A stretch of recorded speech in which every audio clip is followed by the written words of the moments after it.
Hey, do you teach yoga? Have you ever trained to lead yoga classes, to be a yoga therapist? Have you ever owned a yoga studio? Maybe even just wondered what it was like for the women and men up there in front of the room on their mats, leading you through endless Surya Namaskars, down dogs, and pranayamas galore? Well, these are their stories, and mine. I'm Rebecca Sebastian, a 20-year yoga teacher, 10-year yoga therapist, yoga studio owner, and co-founder of a yoga-focused nonprofit. I've done a lot in the yoga world over the last 20 years. Pretty much everything except had a water cooler. You know, a place to share stories, talk about struggles, successes, and find other people who do the same thing that I do. Welcome to Working in Yoga, a podcast and substitute water cooler for yoga folks to connect and build community, to share our unique profession, our challenges, and our journeys with the world.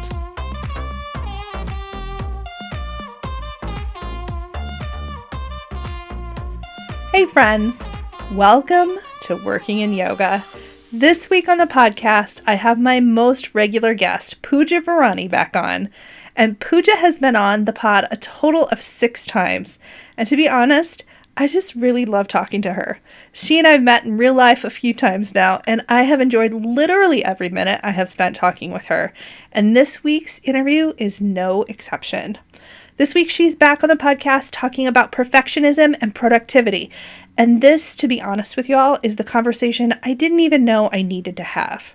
Because I like being productive. I have strong internal fire and don't generally struggle with executing tasks, time management, or the get the stuff done kind of attitude that is alive and breathing in most business owners. But there is a dark side to this productivity, this ability to not only perform, but perform well. I've been lucky enough to make friends with several business owners over the course of the years where I've had my own yoga studio, and the one story almost all of us share is the ability to be good at things. We started businesses because we were people who were naturally good at things and could get stuff done. But then you start a business and you automatically are terrible at everything all at once, and it sucks. This leads to a whole lot of guilt and shame. And turns out a lot of us, business owners or not, experience this all the time. And Pooja and I get into it, talking about all sorts of aspects of being productive, being good, and being perfect. But before I air the interview, please go ahead and subscribe to the podcast from wherever you're listening. It really does make a huge difference for us. Ratings and reviews also help. So if you're loving this podcast's content, please consider taking 30 seconds to rate and review. Thank you so much. Also, a giant thanks to Sunlight Streams, the self-care blog that is a consistent sponsor for this podcast. Go ahead and visit their blog at www.thesunlightexperience.com/blog and learn more about their yoga-grounded theory of self-care. Now, I won't make you wait any longer. Here is my talk with Pooja Virani. Hey friends, welcome to Working in Yoga. Okay, this week on the podcast, I have the legend of this podcast, Pooja Virani, back on with me. Pooja, say hello to everybody. Tell them who you are and what you do. Pooja! For sure. She's back. So I'm so excited to be here. I mean, Rebecca and I did a whole series of these, which she lovingly called the Pooja Chronicles, and I was very honored that she named a mini series after me. But she introduced this topic to me, and I was so excited. So before we jump into the topic, my name is Pooja Virani. My pronouns are she and her. I'm located about an hour outside of Washington, D.C., and I am a pain-free movement specialist and a DEI consultant. And it's actually been quite a shift for me the past year because I went from almost a decade of full-time yoga instruction, pain-free movement instruction, fitness, meditation, just focusing on that aspect, both in my personal life as well as teaching. And now I left that in a way. So I'm doing that part-time, and now I spend most of my time in this consulting role, which is just a huge shift. And I'm sure we'll get into that a little bit because it definitely relates to our topic today. But again, thanks for introducing me, Rebecca, and I'm excited to be here. I am, as always, mostly just excited to talk to you because I like you. But you and I were talking about this perfectionism thing, and you mentioned the best take on perfectionism, which is productivity and perfectionism. So I want to talk about that today because I feel like you and I are both in that realm of liking to be productive and feeling guilty when we are not being as productive as we could be. So tell me your hot take on how us perfectionists want to be productive all the time, even though it's not healthy. Oh, you just said guilt and it just cut at my heart because that's exactly the feeling, right? Dude. Um, so for me, I grew up in a household and I grew up in a culture, and this is not to say that everyone from my culture, I'm South Asian, specifically Indian, not to say that everyone from my culture does this, right? Because model minorities are a myth as well. But I did grow up in a culture that valued hard work. And it was because my family were immigrants. The families a couple of generations ago were immigrants. They moved from Pakistan over to India during partition, so they had to rebuild everything from scratch. Then my parents moved over to the US. So I think similar to how our country was founded, there's this mentality of I'm coming to a new place. I don't have wealth. I need to work to establish myself. I need to work to provide for my children. And that was something very much my parents passed on to me, for better or for worse. So the better part of it is that I am an incredibly hard worker. I will tackle many tasks. The negative part of that is this idea that it was never good enough unless it was truly my best, right? If I got a test results that it was a 98 and it wasn't 100, that it wasn't a response from my parents of, hey, great job. Instead, it was, where are the other 2 points? So I felt that I always needed to be working in order to achieve the best, because if I got anything less than my best, I wouldn't feel loved. So I'm going to pause right there. Yeah. I mean, I feel that so much because, okay, so I'm one generation off of you as far as immigrant status goes. My grandparents immigrated, Italian Americans who immigrated to the US. And so, like, we still have that big, heavy work ethic. I'm in the Midwest. That's a very Midwest culture thing, too. Like, we're all ridiculous like that. But one of the things that you said that really made me think of every business owner I've ever known was this idea that if you only got a 98%, that wasn't good enough. And I realized like we are all like that. And then you enter into this world of like working for yourself and being self employed and figuring out how to do that kind of stuff. And you're bad at it because everybody's bad at it at first. And it's like heart wrenching. Like we have no skills to deal with that feeling. Did you ever feel that way? Oh, 100% of the time. I mean, I love how you articulate the ramble and the jumbles going on in my head so well. But that's exactly it, right? Because part of the reason I left yoga, and I'm going to say left in air quotes, right? Because I'm still doing it, but I'm not. But part of the reason I left is because in that 10-year journey as an entrepreneur, I always felt like I wasn't enough. And it Yeah. wasn't that I wasn't trying, it was just that I would go on Instagram and I'd see these success stories. I'd go on Facebook, I'd hear about these yoga teachers that were killing it, that were making six figures, that were making a ton of money. And I said, what are you doing? So I went out and I tried doing every single thing they did. I learned about how to set up a business. I learned about how to be an entrepreneur. I learned how to be better at my craft and learned about as much of yoga as I could do. And at the end of the day, I still wasn't able to make it. And that's a topic for another thing. I mean, I think you and I have already talked about it, whether yoga is a pyramid scheme or not, right? It's Yeah. not always going to benefit everyone as a business, right? Does that mean it's not valuable as a spiritual practice or as a physical practice? No. But in terms of a business, but I think working in yoga, right? What's relevant is for those of you who are yoga or fitness teachers, there's this idea that there's an ideal that you need to achieve in order to be the best yoga teacher. And that's a material success factor. That may or may not be true. You might be the best yoga teacher out there and be making no money. So I think that comparison with social media and what's going on is really detrimental when you work for yourself. Yes.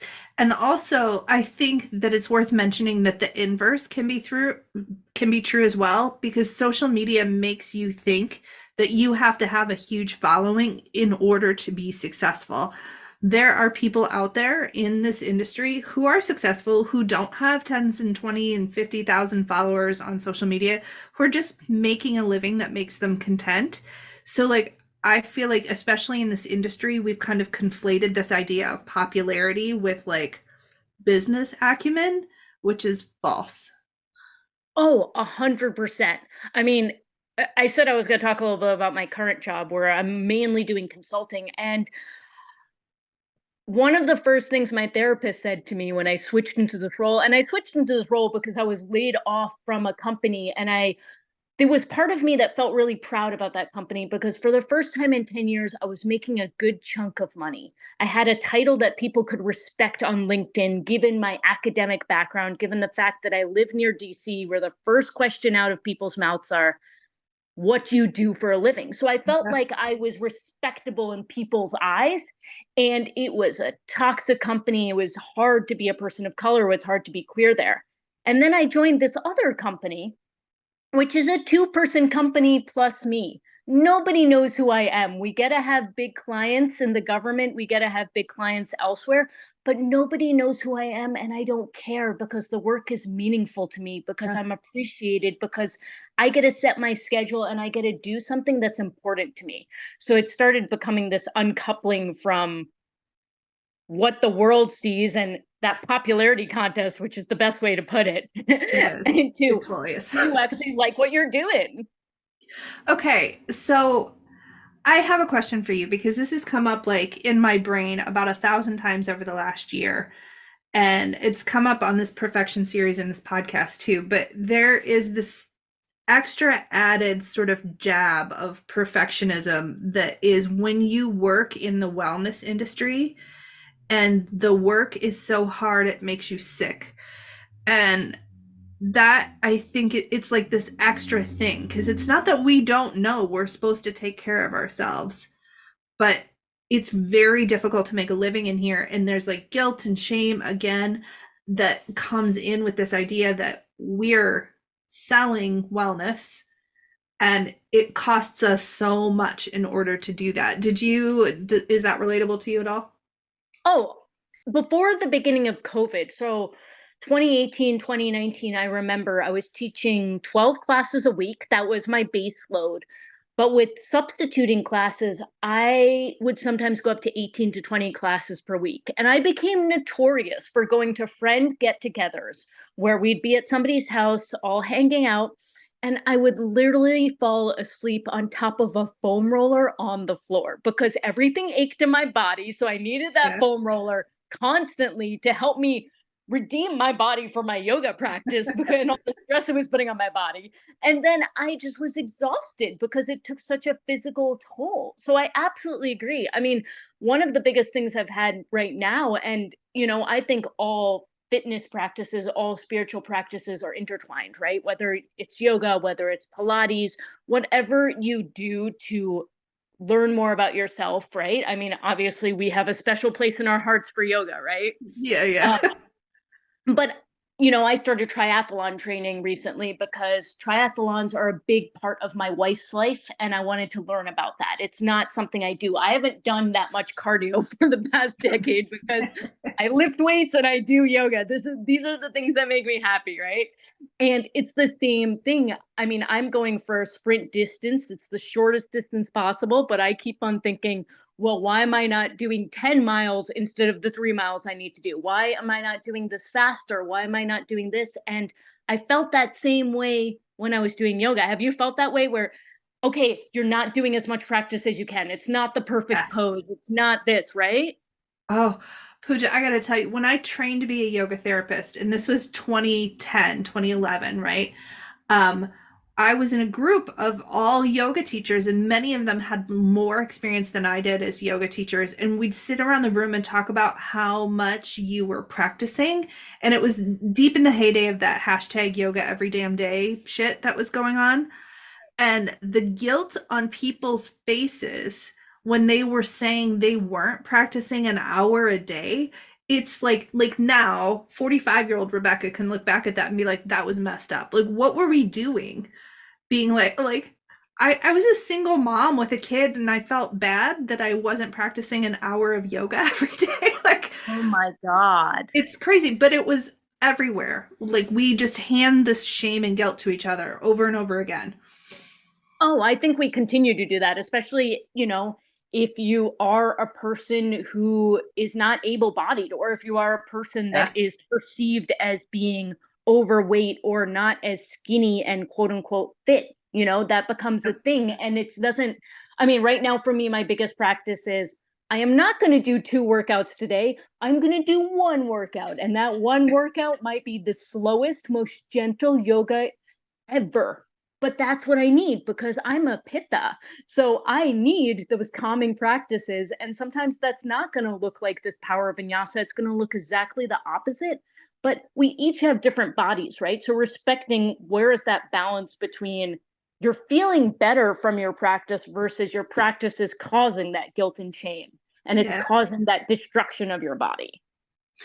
Okay, so riddle me this. I feel like there's a couple different dynamics at play within the yoga industry. So there's, on one hand, there is the side of yoga that almost is like the joke side where people are flaky and we all know those yoga teachers who are like just teaching on vibes, right? And they're 10 minutes late because the energy wasn't right on the interstate kind of stuff. And then there's like all of us who now are overachieving to compensate for those people. And like, how do we somehow come together to find this mix where we have an industry of people who actually can come on time to their job and they're professional and they treat it like a job, but that we're not so much so that we're giving people guilt and shame about like literally getting sick or not practicing 7 hours a week? Like, there's got to be some middle ground. How do we get there? Because I don't see it yet. You're either one or the other. You're right. I rarely see it. I rarely see it. When I first started teaching, I did not want to do privates because they scared the heck out of me, right? Like spending an hour one on one with somebody and suddenly you are the person who tells them everything, that just seemed scary. But the more I taught and the more I evolved in my career, it became something I really liked because I realized when I was doing one on ones, you either like me or you don't. And if you don't like me, you're going to find your own teacher.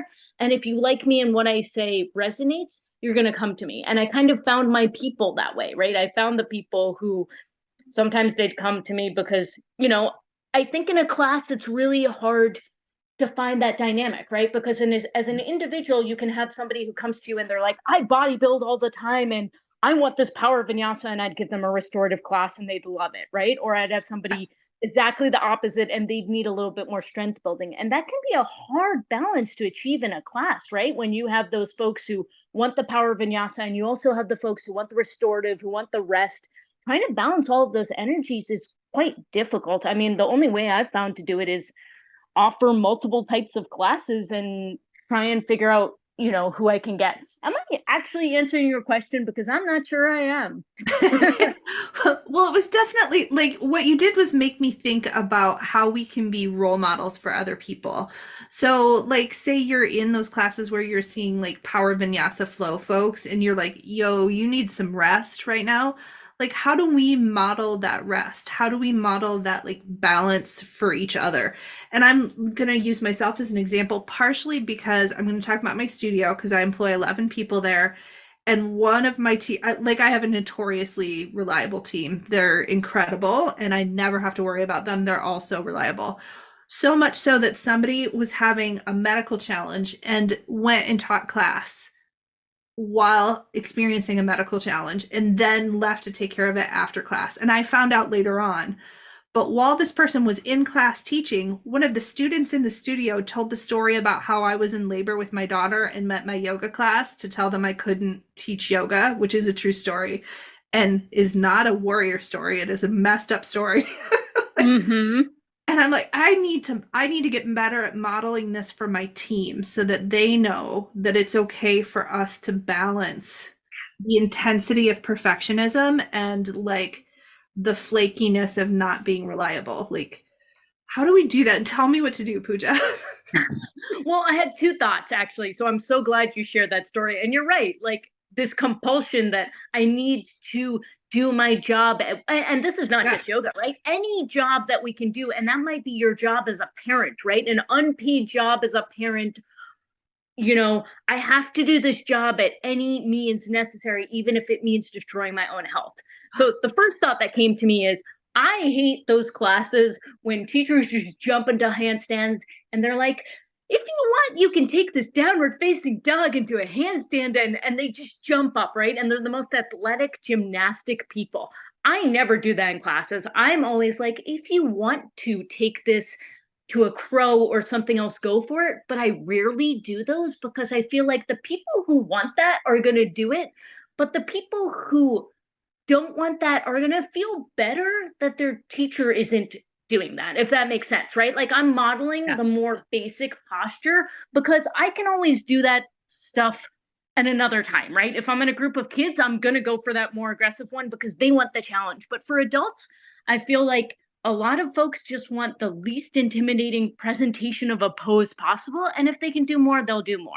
The second thought that came to mind was I think when we were initially talking about this topic, I felt a lot of guilt and shame because both perfectionism and productivity are both facets of white supremacy. And Yes. Oh my for God. folks who've Yes. never heard that, that might be a shocking thing that I've just thrown out the word white supremacy, but there's a beautiful article by someone by oh, and it just totally blanked my mind. All right, Rebecca, we're gonna tag it in the show notes. Okay, we will. We're going to tag it in the show notes, but there's a beautiful article about the characteristics of white supremacy and how we are taught that these are things we need to do because this is what society idealizes and this is what makes us better, right? Working hard, being perfect, etc. So one of the things I've heard as a counter to that is we don't strive for perfectionism, we strive for excellence. Okay. Right. So I like that as a balance because, yes, I have pride in my job and I love that you have such a committed team who has pride in their jobs. But the point about being excellent is they're going to try, you're going to try, but it allows you spaces to make mistakes. It allows you Yeah. spaces to not take those extra 20 hours it would take to go from a 90 to 100, but to use that time to work on yourself, to um, relax, to enjoy, to just create space for yourself to be. So here's the thing. You're going to be my therapist for a minute. Like, because what you said, like, I agree with you so wholeheartedly that as you were speaking, my brain's like, oh, yeah, the key is that I've got to model this for my team. And while in a class setting, I absolutely can and have for many years done exactly what you said, modeling the most, the most fundamental version of a movement or a posture or whatever, like that's been old hat for me for many years. But modeling this idea of rest and space and understanding that productivity doesn't need my constant grinding in order for me to be productive, like that's literally terrifying for me. Like what if I don't, as a business owner, and I think a lot of us in yoga, we're business owners in one way or another, whether you have a brick and mortar like me or you're just an independent contractor, not just but you are an independent contractor. That was my job for 15 years. Like that's terrifying. Do you find that to be relatable? Do you have tips? How is it less terrifying? How Oh, life takes me I, through this? I wish I had tips. I really do. I mean, I think when you first proposed this topic, I was like, yes, I'm so excited about this. And then I flaked on you, partially because I forgot to write it down on my calendar, and I think partially because I was terrified since I felt so much imposter syndrome. Yeah. I mean, I work part-time right now consulting and I make a good living off of it, but there's still part of me that says, well, if I work more hours, I can bill more hours, I can earn more. There's a part of me that when I spend 3 days of the week working really hard, billing those hours, putting my heart and soul into my work, I still beat myself up for taking 2 days to maybe take care of my health, to do my own personal practices, to do some errands, to do some chores. And notice I'm still not sitting still. I'm still doing things. So I think Yeah. I am terrible at this. And I just want to say, I don't have advice for you. I just want to validate that the struggle is so real, that it's something that, we can. That's why I name it as a characteristic of white supremacy, because it's something I work to dismantle in my professional career, in my DEIA career, but also as an individual. And I think it's possible for both to be true, to recognize that something may disagree with your values, that you may oppose it, that you may not want to practice it, and also recognize that, well, I'm not there yet. And I may never be there, but the awareness is the start, right? That's the actual practice of yoga, is that awareness. Yeah, and I know, each of us has our own internal motivation. For me, I know that as we're talking about, and I'm so glad that nobody who works for me listens to this podcast. At least I don't think, like I don't really tell them about it, so that's good. But um one of the things that I notice is that I will show up for other people. I will show up to learn my lessons so I can model for other people way before I will ever just show up for my own self solo. So that's for me something that's very motivating of like if I want to have a team that's also balanced that doesn't feel like they have to show up in times of like emergency because they want to make sure that they're the most reliable people they can be, which is a good quality but also a complicated quality. Like I have to model that for them too, and I'm way more willing to get in the deep water and navigate it for other people than I am for myself, which also someone can diagnose me out there with that too. Well, you're in this unique position as a business owner, right? Like, one of the most empowering things I've done as a contractor is say, no, remember I'm out of office tomorrow, or remember I have Yeah. this thing tomorrow, or remember I'm not working tomorrow. So I this is not going to get done tomorrow. It might get done on Monday or Tuesday or next week. And I'm able to do that because I'm an employee, right? It's so much, and I really appreciate when whoever I'm working for, whether it's a studio owner or another employer, says, "Oh yeah, thanks for stating your boundary. You're right. We'll take care of it on Monday." I think that's so much harder in the position you're in, because you do have to be accountable to yourself. And I've noticed when I'm accountable to myself, half of the time it goes really well. And half of the time, you know, half of Yeah. the time that's when I reach out to my therapist, and I think my therapist is going to have a job with me forever, because it's a long, it's not just, we started this by talking about immigrants, right? And I've been learning about epigenetics, and I'm not sure whether the science is there yet, but I do deeply believe that generational trauma is real and Yes. generational habits are real, right? In yoga, we call them samskaras. We call them these habits which you either have from your previous lives or your family. So if you came from a family and I came from a family that were constantly working in order to prove themselves to everyone around them, and to prove their own worth to themselves, it's really hard to disentangle our self images from that, right? Yes, I mean, very much so. And like we were talking about earlier, when we were, a lot of us, and I do think there's a lot of us in the yoga space, particularly because yoga does a lot, it takes a lot of things and does it really well. Like it gives you a space if you want to move your body, but it also gives you a space if you want to be really nerdy and heady about things. Like there's a sort of unique personality of somebody who was maybe doing some sort of body movement, but also they were really nerdy and performed well in school. And then we have this industry that kind of allows all those people who excelled in those spaces to like bring the whole part of ourselves into it. And we're very used to being A plus students. A lot of us are very used to producing at a high level. And then we're in this industry that makes it very hard to be wildly successful at that. And that is, I think, demoralizing for a lot of us. Oh, absolutely. It's incredibly demoralizing, and I think it can eat away at your self-esteem. And so I really think that challenge, and again, this is a challenge I keep on presenting to my therapist, and I wish she could just give me the magic pill to make this happen, Yeah. but is I know I do not want to identify with what I do. I just want to identify with who I am, right? That is the yogic process. I am not what I do. I am not this body. I am me. I am the soul.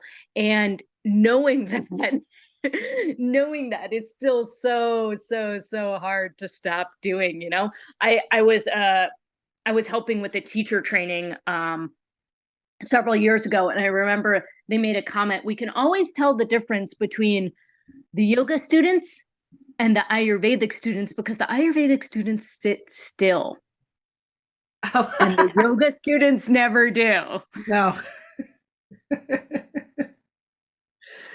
That's funny.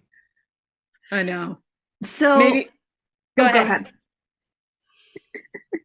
I was going to say maybe it's about embracing that incremental progress, right? Like whatever since yoga came into my life, it's allowed me to go from this pure pursuit of athletics and needing to do bench as much as I can and run as much as I can to okay, I can value that slower movement. So yes, it is not absolute stillness, but I do like how yoga creates that space for that slowing down. And if that's where I need to start, that's great. It may take me 50 years to come to that stillness, but I like that slowing down that's happening in the meantime. Here's the thing I find super complicated.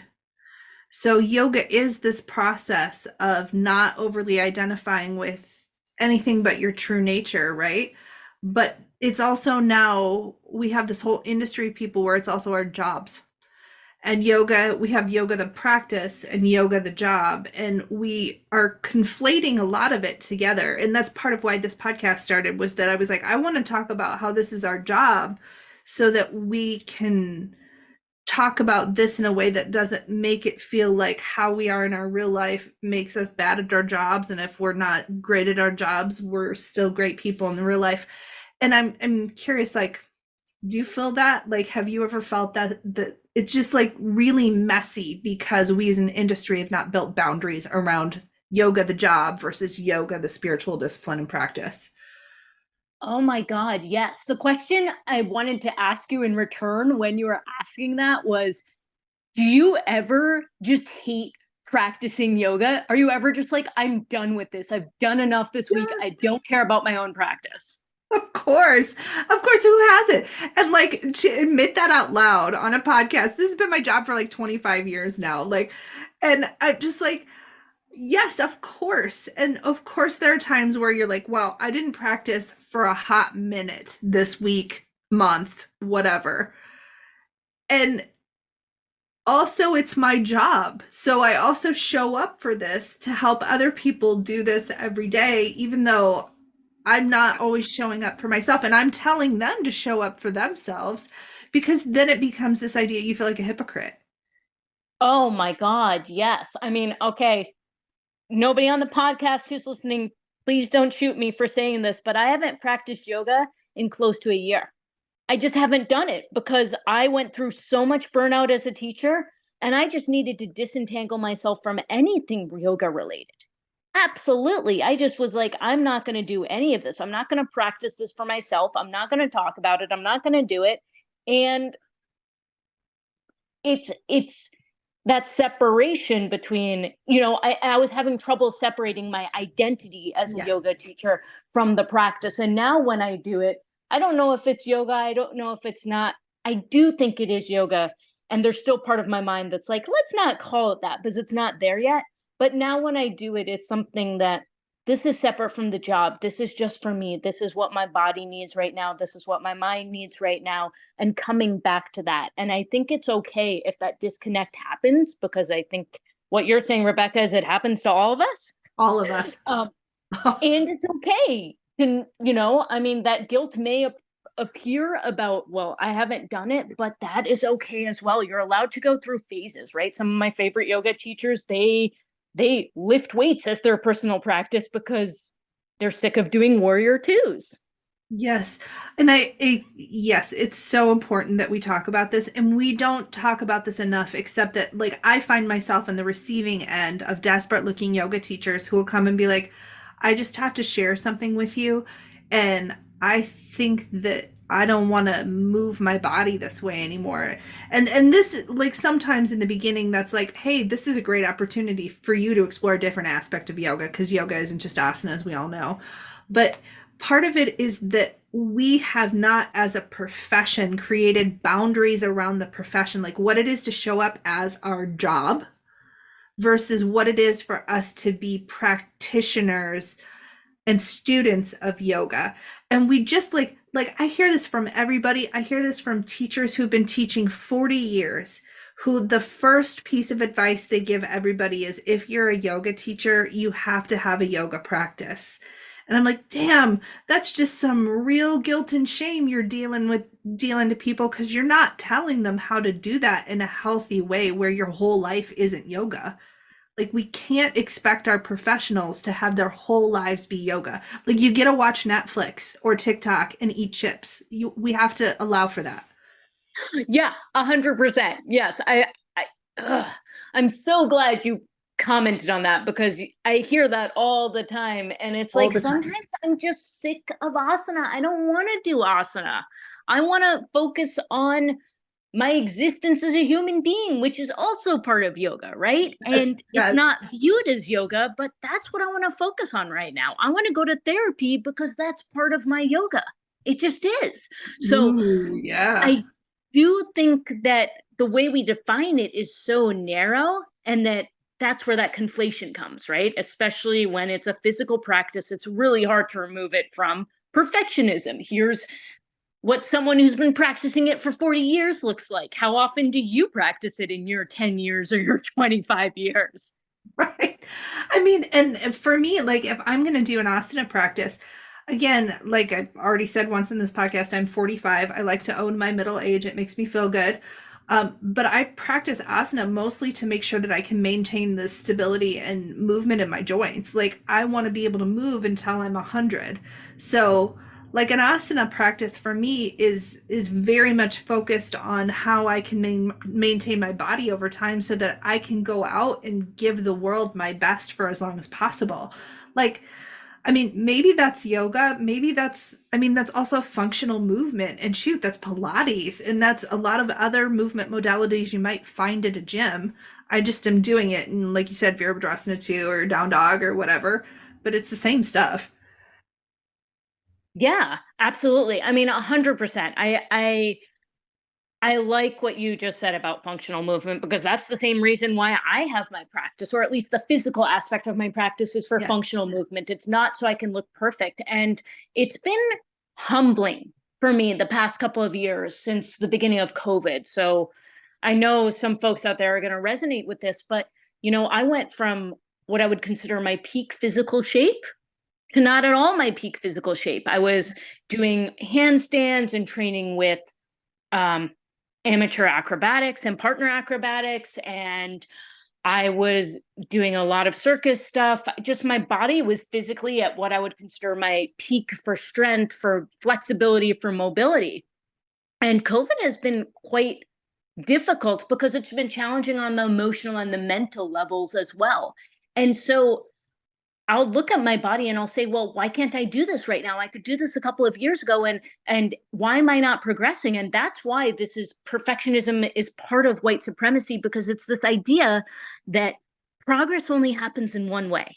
And it has to go, it's very linear. And if you go around the world, that's a really weird concept. A lot of countries, a lot of cultures don't believe that. They believe that things move in circles and they move in cycles. So we may have peaked. They might believe you may have peaked when you were 25, or you may have peaked on your third life. And then everything after then is you continue to live, but you're not there to achieve a specific physical height or to achieve a specific thing. There is no the best, if that makes sense. I have to tell you, when you said that sentence, that it makes you feel like progress can only happen in one way. Like, I felt that in my bones, Pooja. Like, oh my God, because that is so true, right? This idea that productivity and progress has to be perfect because it has to look exactly like what the standard, whatever, whoever made that standard, like John Smith in the 1600s, like it has to look like, and it doesn't. Like, I used to be able to do all the acrobatic things. I've been doing yoga asana since I was 19 years old. Of course, in my 20s, I could do all the handstands and my feet could be every awkward place in my body, on my head, behind my head, whatever. And I wasn't a better person for it. Yeah, absolutely. I mean, the reason I got into what I do and the reason why I started focusing on functional movement and pain-free movement is because I realized that I was no longer idealizing the Cirque du Soleil acrobats. I mean, I love them and I realize they've achieved something I'm not going to, and I appreciate them for that. But it's not something I want in my life. Who I started appreciating was I started appreciating the contact dancers in their 60s and 70s and 80s who could lift me Yeah. above their head. I started appreciating the marathon runners who were in their 80s, or the people who hiked the PCT or the Appalachian Trail in their 70s and were still okay. I started idealizing the groups of Asian women who will go for 10-mile hikes and still be able to walk, right? Like, none of them are setting records. None of them are saying we are these elite athletes, but they're able to do something they love, a physical movement they love, something that's taxing on them emotionally and mentally, and still be okay afterwards. And I think it's that idea of maintenance and longevity, right? Like, did I pronounce that correctly? Longevity, yeah. Yeah. Longevity. Yep, totally mispronounced that. It's my brain is gone. But yeah, the idea of longevity, right? Like, Yeah, the idea that you can just be able to do what you love to do, what you need to do, and do that without pain, do that without beating yourself up because you didn't hit a certain marker you had in your mind from when you were 20. and I think there's so many people out there who are like it's worth acknowledging that like some days your body might not ever do, the fancy things, and maybe your body isn't even going to be up for a 2-mile hike, but whatever it is that's right for you as a yoga professional, as yoga students, like we have to acknowledge that, because sometimes I feel like we as the professionals feel like we're the exception to this rule, right? Like, yes, everybody's welcome in my class. It doesn't matter what level of ability, what level of mobility that you have, all people are welcome, but not us, right? Like, we still have to do the things and we still have to show up with the certain outfits and looking the certain way. And we often are not cutting ourselves the same grace that we would be gifting our students. Yeah, I absolutely agree. I mean, that just cuts at the heart of what you said, how you have so much trouble doing this as a studio owner, but Yeah. you're able to provide that experience for your employees, right? Like, cutting ourselves our own grace. And I think part of that is we are not isolated individuals. We don't, I mean, we aren't, right? So I do think it's great having reminders like this. Like, that's why you and I love chatting. And I do I'm love chatting with constantly you, Pooja. telling, I mean, I'm constantly telling my wife to, hey, like, I will go up to her and I'll complain, I couldn't do this much run. And she'll be like, that's great. You can always do another run. And I'm like, no, you're supposed to tell me the opposite. So I've positioned her as this person who reminds me, you've already done one workout. You don't need to do the second workout. You've already tried hard. You're doing enough, right? So whoever Yeah. you can find in your life to do that, whether it's a professional relationship, a personal relationship, someone who can just remind you, you're doing enough. It's okay. Give yourself a break, right? This is what you would tell your students. Yeah. So a mutual friend of ours, Steph Galante, was on the podcast a couple weeks ago, and that was her thing too. She said in her very Steph voice, in her quiet yoga teacher Steph voice, she was like, "What does it look like if you're already enough?" And I think that question, plus you're already enough as a yoga professional, you're already doing enough. You don't have to take the next training. You don't have to do the next, whatever move you've been working on. Maybe you want to do that because it sounds fun, but also maybe you just want to lay down for a little bit. That's okay Oh too. my. When you quoted her as saying, what is it if you are already enough, like, that gave me chills down my Yeah, spine. And all of those trauma wounds, all of my childhood core wounds just I know, came right? rushing up to the surface, and we're like, no, you're not enough. You're not enough. Be better, be Right. better. But that's why I say therapy is part of my yoga, right? Recognizing the samskaras that I'm carrying from either this life, previous lives, my parents, other generations, recognizing that, knowing it, recognizing those patterns, I think that's huge. And one thing I want to say, because I don't think this is unique to just yoga professionals, but we are in a unique position to be able to unravel this for ourselves as professionals and then model that to people who are outside the industry. Because I know there are people, there are people who are servers at restaurants who are like, I am not good enough. There are people who are doctors who are like, I'm not a good enough doctor. Like, but we have a unique set of tools because of our jobs to be able to kind of unravel a bit of this that has gone on with all of us. We just have to be able to say that, like say the quiet part out loud. Hey, we struggle. We struggle just like everybody else.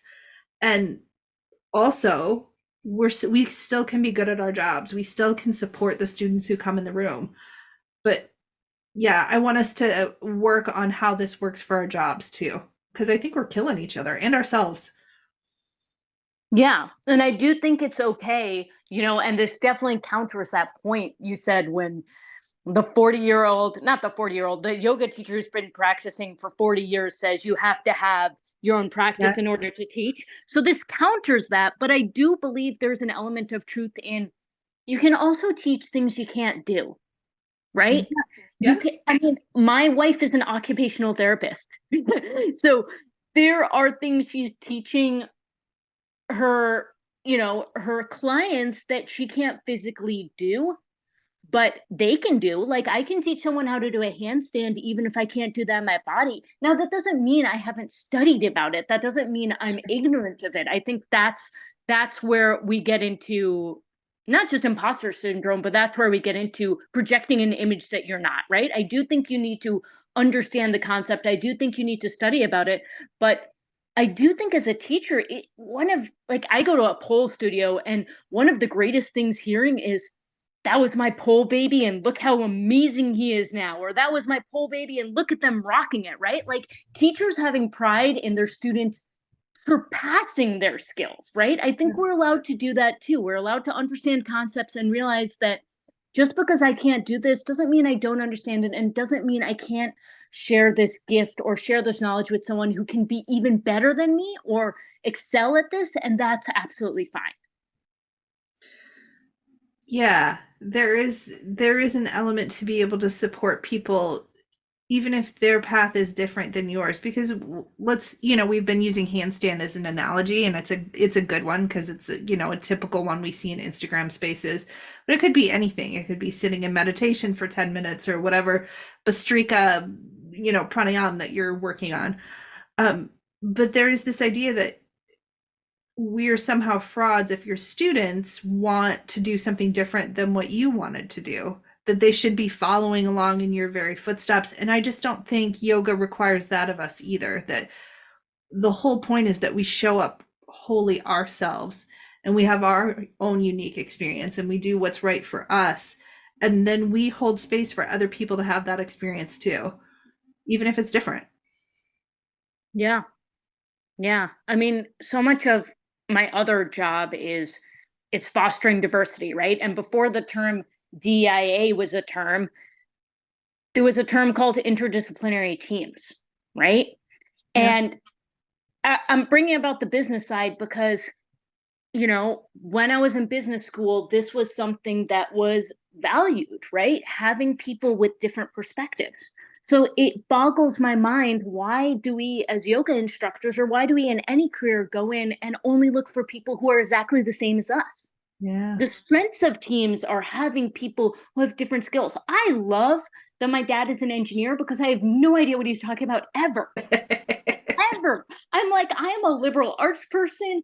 I am an in my body person. You and I speak different languages. But when we're in the same room trying to solve a problem, we bring such different perspectives. And I think that makes us stronger. So I think instead of valuing this one perfect ideal that's exactly the same, why can't we value those different strengths we bring and realize that, yes, what we perceive as weaknesses may be somebody else's strength?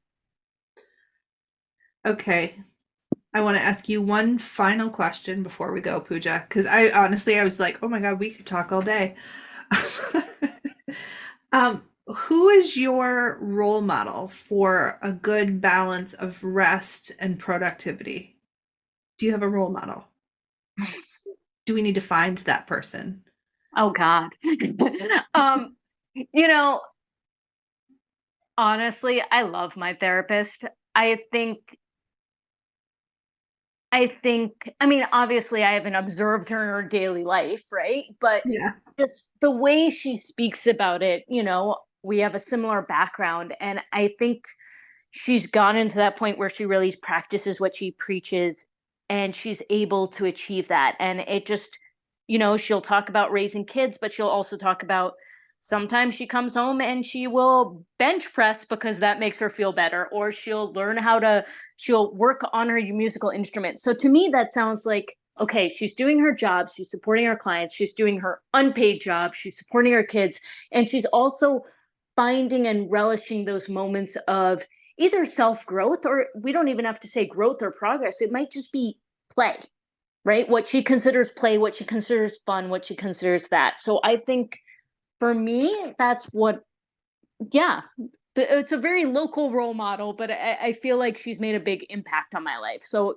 I aspire to achieve that, right? It's not greatness, it's just excellence, and I think contentment in just being. Yeah. I often look to people like Trisha Hershey, who runs the Nap Ministry. Do you ever follow the Nap Ministry? Uh, No, but you're gonna have to tag that in show notes too. I will. She's amazing, and she wrote a book, and I don't want to misquote it, so let me find it. I'm pretty sure the book is called "Rest is Resistance." Yes, um, and she just her entire platform is just telling people to lay down because capitalism doesn't care about you.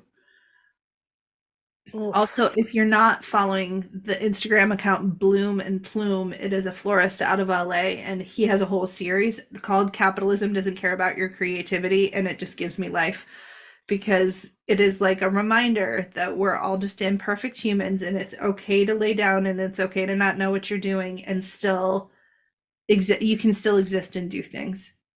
Oh, absolutely.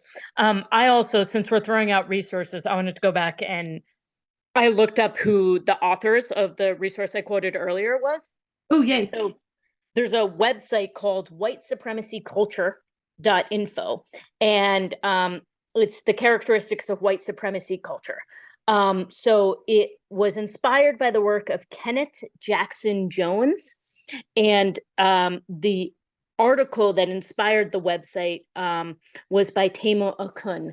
And I couldn't think of her name because I kept on thinking of Tikkun Olam, which is Hebrew for repairing the world or heal the world, which Oh, I think that's quite fitting for somebody who wrote this about unlearning the things that society tells us that may be detrimental to our actual being. yeah. Pooja, thank you so much for coming on. Tell people where to find you. um, so you can find me at Pooja Virani Yoga at Instagram.com, and same on Facebook, or you can email me at poojavraniyoga@gmail.com. And I will say, because I'm moving away from perfectionism, I might not post for the next year, but if you shoot me an email, I will try and respond. Maybe a month from now, but I promise I will respond. It's just I'm giving myself the ability to not be perfect, and to know that sometimes I'm going to respond right away, and sometimes it'll take a couple of days, and that is okay. And I'm going to make one more teaser for a podcast that's going to come up in a couple weeks because this is another mutual friend of both Pooja and myself. Khalees Sanders is going to come on and talk about being a perfect activist. So we will go in more deeply into white supremacy work in that episode as well. Thank you so much for talking with me again, Pooja. I think every third time that we chat, we should just record it and turn it into another Pooja Chronicles podcast. And here are our key takeaways. First, perfectionism and productivity are both facets of white supremacy. As I said in the podcast, we will cover this more extensively in a couple weeks, but for now, just know that while the term white supremacy may seem intimidating or like a really big concept to tackle, it is just a system that puts one ideal or person or way of being above others. Next, who are your rest role models? Our sponsor, Sunlight Streams, has an entire blog asking that question, and honestly, I think it's a good one. Who do you look to when you're thinking about people who have a good balance between productivity and rest? And if you don't have those people in your life, can you become one for other people? Next, all of us, seriously all of us, struggle with the balance of feeling like you need to always be doing things, or feeling guilty because we aren't doing the things. I know I can't say this enough times, but especially in the wellness space, we need to be cognizant of the fact that we hold ourselves to a higher standard than we hold other people to. Let's instead pour ourselves the largest cup of grace that we can and understand that we have skills and knowledge to do more, but that we are human, and sometimes we don't have to. Next, look, it's okay to be sick, and it's okay to be sick of yoga. We are so desperate for boundaries around yoga as our job versus yoga as our practice in this profession. What we seem to espouse is something that most people can't actually achieve, and that's yoga and yoga practice all the time. It is normal to get sick, and we're normal people. I realize optimal health is our goal, but people do get colds, and it's okay. Next, progress does not have to happen in only one way. That is my favorite quote of Pooja's in this episode. I think it is important to highlight this idea as we go forward to create the profession that we all want to be a part of. Our career paths are different. Our objectives, our ideals, and our productivity is different from person to person, but we are all in service of yoga. Next, you're already doing enough. Full stop. No exceptions, no reason why not. One of the marketing campaigns I started at my yoga studio in the month of February this year was the "You Already Got an A+ for the week" marketing campaign, and we're doing it every Monday morning. This was inspired from a conversation I had with a yoga teacher at the studio where we realized that we all just need to hear that we're already doing A+ work, and you don't need to grind hard all week in order to get it. And finally, our industry can come together to model a better way of working, and I truly believe this. We are equipped with tools that other industries don't have. We already talk about physical and mental health and mindset in ways that other jobs and businesses don't.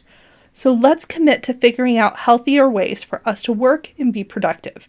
It doesn't have to be perfect. We're just striving to be excellent. Next week on the podcast is a conversation with Tristan Katz that I have absolutely been dying to share with you, and I think I've probably already referenced it once or twice on the podcast this season.